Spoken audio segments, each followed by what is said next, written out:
what's up guys? My name is Zach and today I am terrified, but I'm also driving a 1969 Dodge Super Bee. Up front is a 7.2 liter V8 and down below is a 3-speed automatic transmission. Now I am super excited to be driving this 446 pack Super Bee because it's beautiful, it has a huge engine, and this is truly American muscle.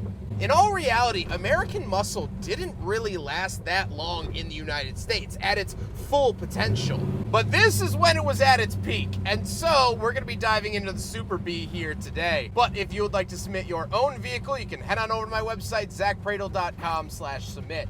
It's a quick and easy submission form. It takes under a minute to fill out, and I come out to you. And huge thank you to Doyle Automotive for letting me borrow their Super Bee here today. We'll talk more about them later on, but if you need any automotive work done in the North New Jersey area, this is a true mom and pop shop, just like the old days where they're honest, and I really appreciate that, so please go check them out. But let's get back to the 446 pack.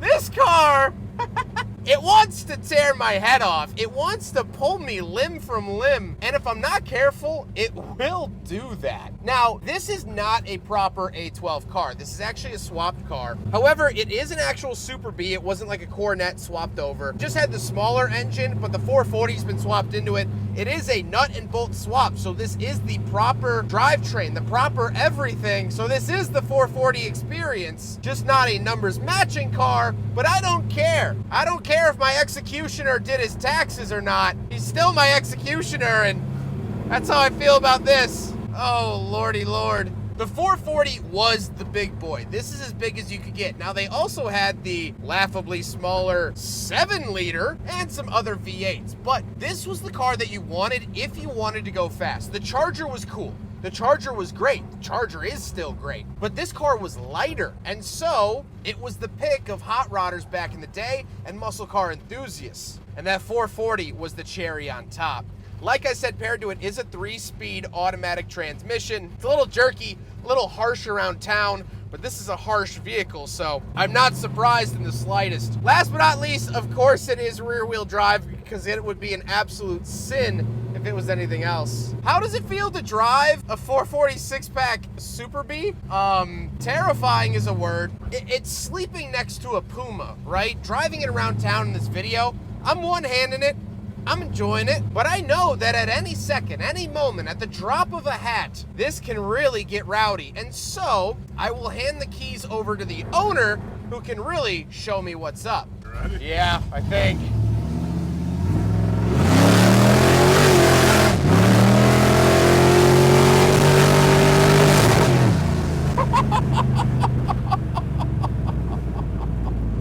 Holy crap. With that stuff out of the way, let's talk about the interior. Off to the left, we do have a clock, which has a second hand on the outside and the hour hands on the inside. Very, very interesting. Along with speedometer and an aftermarket tachometer, I also have gauges for my fuel, coolant temperature, oil pressure, and alternator. And off to the left, we have the lights, panel, and brakes. The steering wheel doesn't have anything on it besides the old Dodge logo, which I love, and Dodge is actually bringing back for their EVs. So it's definitely cool to see that. And on the door, we have our little smoker's window, manual mirrors, and manual crank for the window, along with the Dodge logo. Moving into the center, we do get a radio. This has been upfitted with a more modern unit, ashtray and cigarette lighter, and then some added gauges that are important down below for oil pressure and water temperature. We don't have any cup holders here in the Super Bee, so it fails the big friggin' bottle test, but no one here is surprised. And we do have a bench seat, so not only is this car trying to rip my head off, I'm sliding all around just sitting in it. So, you know, there's also that. If this car doesn't get you where you lie, it'll get you running. But speaking of seats, we do have back seats, and we can finally shut this car off so you can hear me. So let's go do a back seat review. While I walk around the car, I am giving your ears a break because this car is very loud. However, I also do want to note that this car has electronic cutouts, and that is with the cutouts closed. I did not open the cutouts in this video, so yeah, that's what it's like. Anyway, getting in the back of the Super Bee, it's cushiony, it's comfortable. I fit. I'm 5'11", I'm not a small guy, and I fit back here. Headroom's great, legroom's great. I have an ashtray over here, the nice vinyl seats carry on. I love it. I can ride in comfort and style to my newfound gravesite. So, at least that's somewhat reassuring. Let's hop into the very back. We'll take a quick look at the trunk, and then we'll talk about the looks. Circle key for the trunk. There we go, and that is the trunk. Large and in charge, nothing really too crazy going on back here. This would be the trunk liner, as you can see, a very 60s style liner. And here are our jack instructions. Always love seeing that in the back of these old cars, but that is the massive, massive trunk that you got in the Super Bee. So not only can you take a passenger, not only can you take rear seat passengers, but you could take all of your luggage while you drive yourself to the coroner's office, because you're gonna have to make an appointment, because this thing is terrifying. That we'll get onto more in a second, but here is your trunk space in the Super Bee. Now we gotta talk about the looks, and it's gorgeous. It is. It's the most gorgeous car ever. The lines, the yellow fog lights, the angry look. This is a car that actually deserves to look pissed off, because it truly is. Whatever Dodge SUV they're currently making that looks angry, unless it's a Hellcat, it doesn't really deserve to be that mad.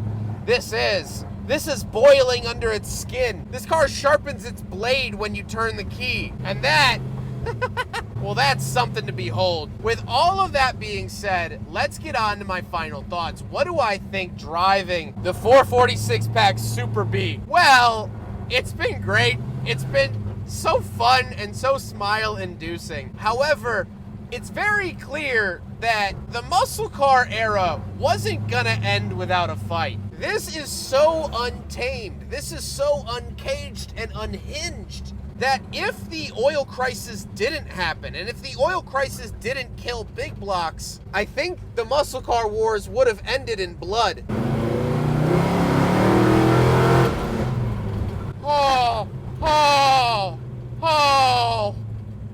Oh yeah, that was maybe half throttle. This review almost ended in my blood. Good criminy. You have to just sit in awe of this. This is Spartacus. This is the 300 soldiers. This is a grizzly bear. This is, oh God. Never will I ever be scared of a modern Hellcat, Challenger, or Charger, because they have traction control. They keep you in a straight line. They help you out.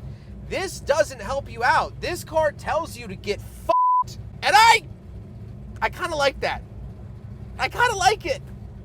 I kind of like how scary it is. It makes you feel alive. It makes you actually feel like you have to do something. You have to work at it. And with great risk comes great responsibility. And my responsibility is to keep this thing in a straight line. And I have been fortunate enough to be able to do that today. But man, oh God. I hope you guys enjoyed the video. Huge thank you to Doyle Automotive here in New Milford, New Jersey, for letting me take this out and, well, recoloring my undergarments. Ryan, who owns Doyle Automotive, is absolutely wonderful. Please go check out their website, and if you're in the North New Jersey area and need any car work done, please go take it to them. They are wonderful. But I hope you guys enjoyed the video. Don't forget to rate the video, comment on the video, and subscribe if you really liked it. Take care, guys.